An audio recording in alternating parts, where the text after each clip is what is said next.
வணக்கம். மற்றொரு இன்றைய பதிவினூடாக இணைந்திருக்கின்றோம். கடந்த 7ஆம் தேதி அன்று உருவாகிய காற்று சுழற்சி தற்போது மாத்தறைக்கு தென்மேற்கு திசையில் 380 கிலோமீட்டர் தூரத்தில் காணப்படுகிறது. இதன் காரணமாக வடக்கு மற்றும் கிழக்கு மாகாணங்களின் பல பகுதிகளுக்கும் கிடைக்கும் மாறுபட்ட அளவிலான மழை தொடரும். அந்த வகையில் இன்றைய தினம் காலை மழை சற்று குறைவாக காணப்படும் என்று சொல்லியும், ஆனால் மதியத்துக்கு பின்னர் வடக்கு மாகாணங்களின் பல பகுதிகளுக்கும் மிதமான மழை கிடைக்கும்.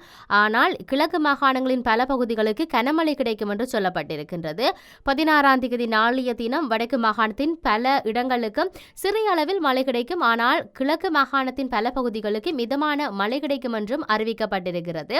17ஆம் தேதி வடக்கு மாகாணத்துக்கும் கிழக்கு மாகாணங்களின் சில பகுதிகளுக்கு மட்டும் மிகச்சிறிய அளவில் மழை கிடைக்கும். மேலே உள்ள 2 நாட்களுக்கும் போதுமான பாதுகாப்பு ஏற்பாடுகளுடன் அறுவடை செயற்பாடுகளை முன்னெடுக்க முடியும் என்று சொல்லியும், ஆனாலும் சிறிய அளவில் மழை கிடைக்கும் என்பதையும் கருத்தில் கொள்ள வேண்டும் என்பதையும் அங்கு அறிவுறுத்தப்பட்டிருந்தது.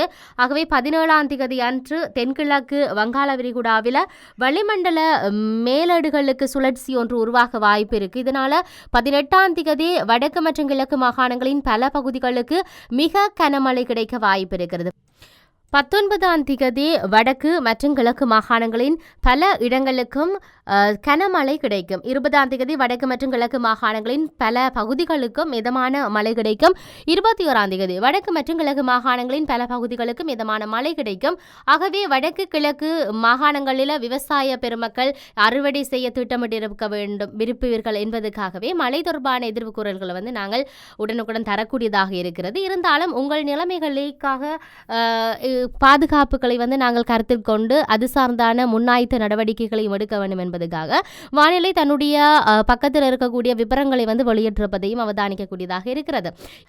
இருந்தாலும் பெங்கல் புயலை தொடர்ந்து அடுத்த ஒரு கனமழைக்கான நாட்கள் என்பது மிக சிரமமான நாட்களாக இருக்கிறது. இந்த நிலையில் தற்போது இரணைமடு குளத்தினுடைய 4 வான்கதவுகளும் திறக்கப்பட்டிருக்கிறது. கல்மடு குளம் வான் பாய்கிறது. வவுனிக்குளம் இன்றிரவு அல்லது நாளை காலை வான் பாயும். தன்னிமுறிப்பு மற்றும் முத்தையன் கட்டு குளங்களின் வான்கதவுகள் திறக்கப்படும் என்று எதிர்பார்க்கப்பட்டிருக்கிறது.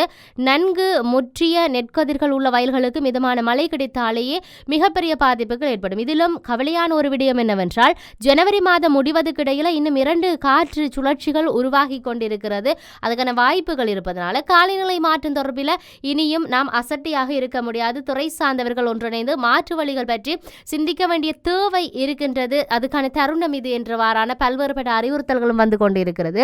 மற்றும் ஒரு பதிவுடாக சந்திப்போம். வணக்கம்.